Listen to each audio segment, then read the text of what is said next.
Non ci staranno tutti nella consueta tensostruttura di Venegazzulli, oltre 7.000 azionisti attesi per domani mattina dalle 9 per l'assemblea più difficile della storia di Veneto Banca. Previsti già centinaia di interventi dopo la relazione del Consiglio di amministrazione sulla trasformazione in SpA.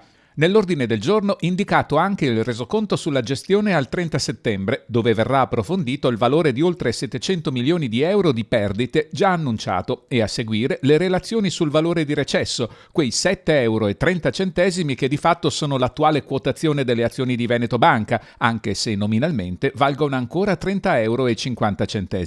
7.000 persone che cercheranno di avere chiarezza per una situazione che anche ieri sera a Crespano risultava ingarbugliata, con piccoli e grandi investitori sempre più confusi sul da farsi, anche se convinti che comunque vada a perderci saranno sempre loro.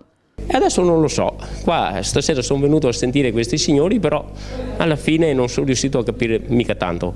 È uscito con le idee ancora più confuse. Proprio più confuse ancora. Chi dice no, chi dice sì. Io sono col sì perché ci sono tanti dipendenti che lavorano là. Se noi facciamo saltare la banca cosa succede? Non lo so. Staremo a vedere. Più di un centinaio gli uomini previsti per il servizio d'ordine, oltre ad una nutrita concentrazione di polizia e carabinieri, area sostanzialmente blindata con sensi unici tutta attorno a Villa Loredan, dove sarà aperto anche il salone nel sottosuolo con videoconferenza per poter seguire i lavori.